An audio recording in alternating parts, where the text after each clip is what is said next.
Hello, friend. I'm so glad you found your way here for another cozy forest story tonight. Whether you've come to relax and get lost in a bit of wonder, or to prepare for peaceful sleep, the forest is calm and the stars are blinking overhead, just right for a gentle adventure. Tonight, Max is about to go on a small, unexpected adventure. One that will ask him to be braver than he feels, and gentler than he knows. And Max, mighty though he is just the chipmunk for the job. So, if you're ready, settle in, take a deep breath, and let's join Max now in his cozy little house in the trees. As the moon rises over the forest, and a soft chirp from below changes everything. The moon is high in the sky, casting a silvery glow across the treetops, and the air smells faintly of pine needles, moss, and something warm and earthy, like the bark of old trees holding on to the day's last bit of sunlight. All through the forest, the animals are winding down, tucking in, curling up, and letting go of the busy hours behind them. But not everyone is asleep just yet. In a little treehouse, nestled high among the branches, one tiny chipmunk is still awake. Max, the mighty chipmunk, to be exact. He's just finished fluffing his pillow and brushing his whiskers, and he's standing at his window now, staring out into the quiet. There's a flutter in his chest, not the nervous kind, but the kind that comes when you can feel something special just around the corner. A breeze rustled through the open window, bringing with it the gentle scent of pine needles and the distant hush of the forest settling in for the night. Max was busy staring out at the stars, just beginning to peek through the treetops. His striped pajamas were soft and well worn, and his fluffy tail curled neatly behind him. "It's a good night for something brave," he whispered to himself. He liked to say things like that out loud, not because he needed to convince anyone else, but because it helped him believe it too. Max the mighty chipmunk, he liked to call himself. It had a nice ring to it. He might be small, but his dreams were not. Max dreamed of helping, discovering, and exploring, of doing something mighty, even if only a little bit at a time. "I wonder what's out there tonight," he said. "Maybe a mystery to solve, or a challenge to face." And with that spark of hope flickering in his chest, Max climbed down his little treehouse ladder, paws light on the bark. Tonight, something brave was waiting. Not long after Max had stepped outside his treehouse and climbed down to the forest floor below, he heard a soft, uncertain sound coming from through the trees. A small, lonely chirp, just once, and then again. It was high and sweet, and maybe just a little bit afraid. Max wandered through the trees. He whispered. "That doesn't sound like the usual evening bird song." Curious, he continued forward toward the sound. As his paws patted softly on the forest floor, the sound came again. this time near the base of a neighboring tree. There, fluffed and ruffled in a patch of moss on the forest floor, stood a small blue and cream bird. Its feathers stuck out at odd angles, and its tiny wings flapped helplessly in the air. Max approached the little bird carefully, crouching low in his blue striped footy pajamas. "Hey there, little buddy," he said softly, his voice full of concern. "Are you okay?" The bird chirped again, hopping in a little slow circle. Max's nose twitched. He looked up, way, way up, and spotted a delicate nest tucked high in the crook of a narrow branch. "Oh, you fell, didn't you?" he murmured. "That's your nest up there, isn't it?" The bird gave a hopeful flutter. Max stood slowly, staring up at the swaying treetop. It looked very far away. "Well," he said, squaring his shoulders, "don't you worry. I'm going to help get you home." Max stood beside the little bird, both of them looking up at the towering tree. The nest was tucked into a branch so high it seemed to almost disappear into the leafy darkness above. Even the moonlight had trouble reaching it. "Okay," Max whispered, placing his paws on his hips. "I just need a plan. Mighty chipmunks always have a plan." He turned in a slow circle, scanning the forest floor. A root, thick and knotted, curved up the side of the tree like a natural ladder. Moss covered its ridges in soft patches, and it looked climbable, at least at first. Max looked down at the little bird, who blinked back at him with trusting eyes. Max picked up the little bird and gently secured him in the soft folds of a mossy pouch he'd tied like a sling round his back. The bird chirped quietly, content and ready. He scrambled up a few feet, gripping the root with all four paws. "So far so good," he muttered, his chipmunk tail twitching for balance. But the higher he climbed, the more the root narrowed and smoothed. Soon it blended into the trunk, and Max found himself hesitating, unsure where to place his next step. He looked down at the little bird. That was a big mistake. The ground swayed far below, and his stomach did a little flip. He froze. "Okay, nope," Max whispered, backing down slowly. "That's not it. Definitely not it." Back on solid ground, he let out a long breath and flopped onto the moss. "All right, Max," he said, puffing out his cheeks. "Time for plan B. You're not scared. You're just planning smart." Max tried not to think about how it might be a little bit silly that a chipmunk was afraid to climb a tree. But Max wasn't just any ordinary chipmunk. He let out a deep breath. "It's okay. I'm gonna figure this out." Just then, Max heard soft footsteps through the grass, gentle, quick, and familiar. He looked up to see Wendy the fluffy bunny hopping into view, her light pink pajama dress fluttering with each bounce. "Hi, Max," she said with a smile, her little bunny ears giving a gentle wiggle.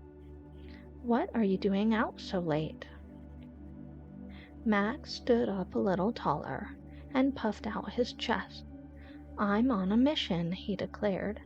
"This little bird fell out of its nest, and I'm trying to help him get back up there." Wendy followed Max's gaze toward the towering tree. "Oh, wow," she said softly. "That's a tall one." "Tell me about it," Max muttered. "I tried climbing it, but it's really high, and, well, it's harder than it looks." Wendy's smile didn't fade. She stepped closer and leaned beside him.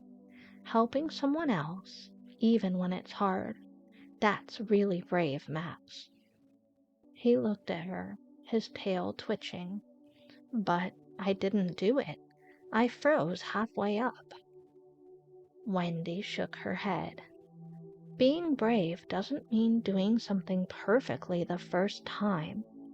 It means trying again, even if you're scared.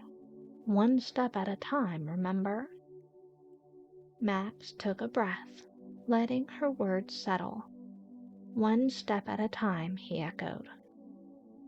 "You've got this," Wendy said, gently patting his paw, "and I believe in you." With a grateful nod, Max watched as Wendy hopped off into the trees. The night felt a little lighter now, his heart a little steadier. He looked down at the little bird, who chirped softly. "Okay," Max said. "This time, we're not giving up." The little bird perched quietly, watching Max with wide, trusting eyes. Max stood nearby, scanning the tall tree again. His gaze paused as he noticed something new. A vine dangling from one of the lower branches, swaying slightly in the breeze. He tapped his chin with one paw. Now that might be just the thing. With a thoughtful hum, Max approached the vine. He gave it a gentle tug. It seemed strong enough to hold his weight.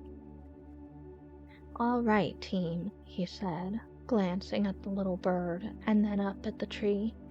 "This might be a little wild, but it's worth a try." With a running start, Max leaped into the air, grabbing the vine in both paws. The swing carried them in a slow arc, higher with each pass. Max's tail trailed behind him like a streamer as he pumped his legs, catching more momentum. "We're flying," he shouted with a nervous giggle. "Sort of." The vine creaked but held firm. Max's paws reached out as they neared the branch. "Just a little farther. Almost there." Snap! The vine gave way, and Max tumbled in a whirl of fur and feathers. He landed in a puff of moss, cushioned by the soft forest floor. The bird fluttered lightly out of the pouch and landed beside him, ruffling its feathers. Max groaned and then laughed. "Okay, that was kind of fun, and it almost worked." He sat up slowly, brushing dirt from his pajamas. "One step at a time," he reminded himself again. The little bird chirped and hopped close, giving Max's paw a gentle nudge. I know," Max said, grinning. "We're not done yet."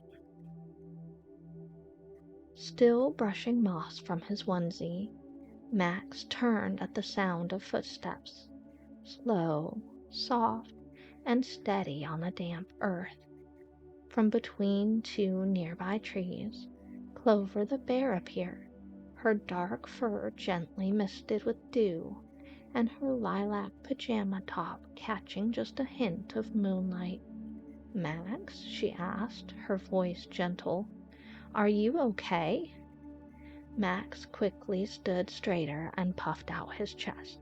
"Of course. Just, testing out a new plan. He gestured dramatically toward the vine, which now lay curled like a sleepy snake on the ground. Clover smiled and came closer, kneeling beside him with her big paws resting quietly in her lap. That looked like quite a swing. Max chuckled. It almost worked. Almost. He glanced up again at the nest, still far above them. I'm trying to help this little bird get home, but it's way up there. I didn't know trees could be this tall. Clover followed his gaze. The nest was a speck against the dark sky. That's really kind of you, she said, helping someone else even when it's scary. Max rubbed the back of his neck. I want to be brave, like really brave, but every time I get part way up, my paws shake and I stop. Clover nodded slowly. I get that. I feel that way sometimes too. She looked at Max and said softly, You don't have to do it all at once. Even small steps can be brave. You're already halfway there. Max blinked. Really? Really, Clover said, with a warm smile. Being brave isn't about skipping the fear. It's about showing up anyway. Max took a breath, deep and steady. The bird chirped behind him. I guess I can try again, he said, one step at a time. Exactly, said Clover, rising to her feet. And if you ever need someone cheering you on, I'm your bear. With a soft wave, she disappeared into the trees, leaving Max standing a little taller than before. He turned to the little bird, who chirped once more. Okay, Max whispered. Let's go home. The tree loomed before him, tall and ancient, its bark etched with lines like quiet stories only the forest could read. Max placed a paw on the trunk, letting the cool, rough surface ground him. He took one more deep breath and gave the little bird a reassuring glance. Ready? He asked. The bird chirped once more and nestled against the soft moss of Max's makeshift sling. With quiet determination, Max began to climb. The bark was damp from the evening mist, but his small claws found good grip in the grooves. He moved carefully, thoughtfully, one small step at a time, just like Clover and Wendy had said.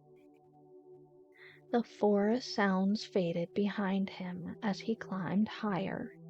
The hush of leaves, the distant hoot of an owl, even the soft rustle of wind. Only the rhythm of his breath and the gentle weight of the bird on his back kept him company now. He paused midway, clinging to a solid branch and letting the moonlight fall over his fur. He could see the nest just above, closer now, though still guarded by another stretch of narrow branches. I can do this, Max whispered. Not all at once, but just a little more. His paws ached, but he pressed on, eyes fixed on the soft cradle of twigs above. Finally, after what felt like both a moment and an eternity, Max reached the edge of the nest. Carefully, tenderly, he lifted the bird from the pouch and placed it into its nest. It chirped once, turned in a slow circle, and then tucked its head under its wing. You're home, Max whispered, his heart full. And for the first time that night, he truly felt mighty. Max rested for a moment, watching the little bird as it slept in his nest, his heart feeling full and also feeling quite proud of himself. After a moment, feeling like maybe his paws had had just enough rest from that shaky, long climb, Max climbed back down, slowly, one careful step at a time. The tree felt different now, less daunting somehow. Its branches no longer loomed above him, but stretched out like arms that had held him, lifted him, and then gently set him back on the earth. When his paws touched the forest floor again, he took a long breath in and looked up through the canopy. The nest was barely visible now, tucked into shadows and moonlight. Somewhere in that cozy tangle of twigs, a little bird was safe and sleeping. He sat back on the soft moss, letting his legs stretch out in front of him, his tail curling around to his side. The hush of the woods wrapped around him like a blanket. There was no wind, no rustling, just the gentle breathing of the trees and the quiet thrum of his heart beginning to settle. "I was pretty scared," Max said out loud to no one in particular. "But I did it anyways." He chuckled softly. "I guess that is what being brave really means." The stars blinked gently through the treetops, and Max tilted his head to take them in. "Thank you," he whispered to the tree, "for letting me climb. And thank you," he added, glancing toward where the bird had been, "for trusting me." He stood up, brushing moss from his onesie, and gave one last look up toward the nest.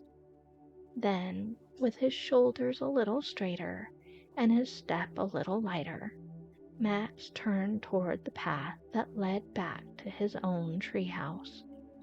He was tired now, but it was a good kind of tired, the kind that comes after doing something real and kind and brave. And as he padded through the quiet forest, Max knew this was a night he'd remember for a very long time. The path back to Max's treehouse glowed faintly beneath the moonlight, each stone and root catching just enough silver to guide his way. He moved slowly now, not in a hurry, just letting the night stretch around him like a favorite blanket. The forest was quiet, peaceful. Max passed Clover's vine-draped cave house and gave a sleepy smile, imagining her wrapped up in her starry pajamas, probably sipping something warm and listening to the soft chirping of the crickets outside her window. Not far beyond that was Frank's cozy den, under the tall old tree, its front porch light glowing like a little beacon in the night. Max's own tree house stood nestled in the curve of the old chestnut tree, high above the mossy clearing. He climbed the wooden trunk slowly, each step creaking gently under his paws. He was tired now, in the way that settles deep into your fur, but it was the best kind of tired. Inside, everything was just as he'd left it. Soft blankets folded neatly at the foot of his bed, a half-finished drawing by the window, and his tiny bookshelf full of favorite stories. He changed into a fresh pair of pajamas, just as striped and cozy as the first, and curled beneath his blanket, tucking his tail close. Outside, the stars blinked through the round window above his bed. Max blinked back at them, his eyes heavy, but his heart feeling full. "I was mighty tonight," he whispered to the stars. And with that, Max, the very brave chipmunk, closed his eyes, his little chest rising and falling in the soft rhythm of sleep, while the forest held him close and quiet. If you'd like to linger a little longer in the cozy forest, another gentle story is waiting just ahead. But if sleep has found you already, let it carry you the rest of the way, like moonlight across treetops, or a brave chipmunk climbing toward the stars. Good night, my friend. Sleep well, and may the courage you carry, however small it may feel, lead you somewhere beautiful in your dreams.